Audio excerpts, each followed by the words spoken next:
उत्तर प्रदेश से जो खबर आ रही है दोस्तों, वो भूचाल मचाने वाली है। दोस्तों, पिछले एक महीने से मुझे लगातार लग रहा था कि आज नहीं तो कल अखिलेश यादव या उनके करीबियों पे इनकम टैक्स के छापे मारे जाएंगे।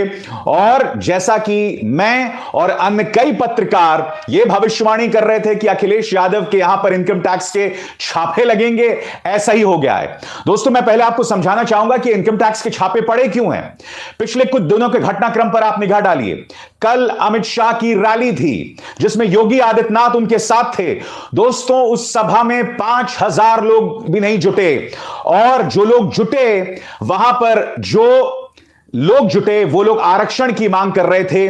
उन्होंने मुर्दाबाद के नारे लगाए शिक्षक मंत्री के खिलाफ। वो लोग बाहर आए और उन्होंने कहा कि हम बीजेपी को वोट नहीं देंगे। उसके बाद से ही भारतीय जनता पार्टी बुरी तरह से बौखलाई हुई थी। ऊपर से रायबरेली में अखिलेश यादव को जिस तरह की प्रतिक्रिया मिली, और सिर्फ रायबरेली की बात नहीं है, पूरे पूर्वांचल में, पूरे अवध में और मेरठ में, आपको याद होगा अखिलेश की जो रैली हुई थी उसके बाद जो प्रतिक्रिया मिली थी, उसके बाद उन्हें जो प्रतिक्रिया मिल रही थी, भारतीय जनता पार्टी उससे हिली हुई थी।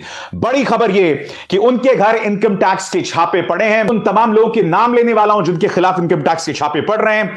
अखिलेश के करीबियों के यहां बड़ी छापेमारी, जैनेंद्र यादव, मनोज यादव के यहां आयकर का छापा, समाजवादी पार्टी प्रवक्ता राजीव रियां के यहां आईटी की रेड, मैनपुर और मऊ में बड़े पैमाने पर छापेमारी मारे जा रही है। आने वाले दिनों में आप देखिएगा कि एनआईए का भी इस्तेमाल किया जाएगा, नेशनल इन्वेस्टिगेटिव एजेंसी। मुझे इस बात पर हैरत नहीं होगी, और मैं पूरी जिम्मेदारी के साथ कह रहा हूं, मुझे इस बात की हैरत नहीं होगी कि समाजवादी पार्टी के कई नेताओं को संवेदनशील मामलों में फंसाया जाए, आतंकवाद से जुड़ी या समाज के अंदर विघटन पैदा करने, अराजकता पैदा करने वाले मामलों में फंसाया जाए।